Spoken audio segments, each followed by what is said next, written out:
श्री राम समर्थ। संत जैसा कहे वैसा बर्ताव करे। जिस स्थिति में भगवान रखता है उसमें हमें आनंद मानना चाहिए। गृहस्थी में जो दुख आता है उसमें दुखी नहीं होना चाहिए।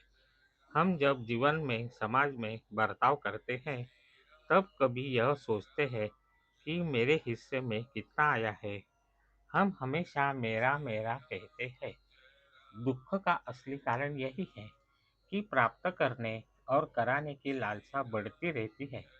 यह लालसा कम करने का एकमात्र उपाय है भगवान का अखंड नाम स्मरण करना। मैं भगवान का ही हूँ, अपना नहीं हूँ, यह भावना रखकर बरतना चाहिए। भगवान के प्रति तल्लीन हो जाने को ही धर्म मानना चाहिए। जग को धोखा मत दो और उससे धोखा मत खाओ। जो नामस्मरण में तल्लीन हो जाता है वही सत्संगति में रहता है। व्यवसाय और शौक के अनुसार हम किसी की संगति में आते हैं। मन और नामस्मरण की संगति जोड़ देनी चाहिए।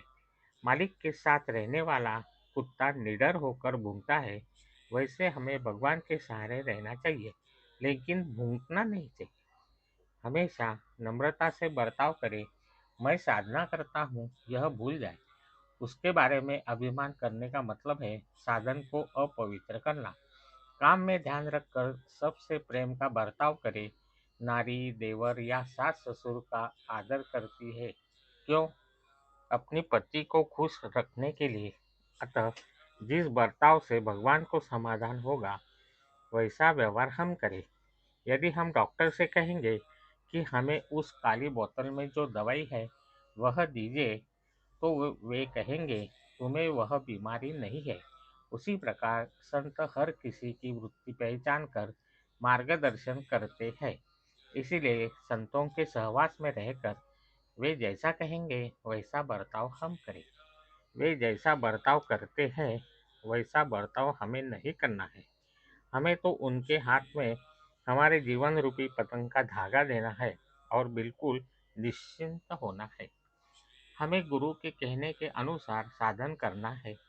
वे तो साधन करते समय हमें मार्ग दिखाने के लिए मार्ग में खड़े ही है।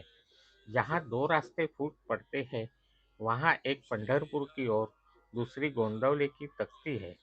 उसी प्रकार साधन में रहकर जहाँ दो रास्ते फूट पड़ते हैं वहाँ तक हम आ जाए वहाँ गुरु खड़े ही है। लेकिन कुछ न करते हुए भविष्य में क्या, ऐसा पूछने से क्या लाभ। संतों को ही वेदों का सही अर्थ ज्ञात हुआ है। उन्होंने हमको वेदों का सही अर्थ बताया। यह हमारे ऊपर उनके कितने उपकार हैं।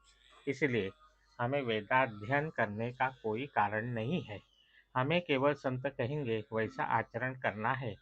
हमें उसमें कुछ मिलावट नहीं करनी चाहिए। हमारा कार्य निश्चय ही सफल होगा। पानी जमकर बर्फ बनती है, बर्फ के बाहर भीतर पानी होता है। वैसे ही भगवान के प्रेम से जो तराबोर है उसे संत कहते हैं। ऐसे संत केवल नाम स्मरण से ही जुड़ पाते हैं। आज का बोध वचन। सद्गुरु की आज्ञा का पालन करते करते साधन में नाम की रुचि निर्माण होती है और नाम जी भर लेने से उसकी आत्मा तृप्त होती है। जय श्री राम। जानकी जीवन स्मरण जय जय राम। श्री राम समर्थ।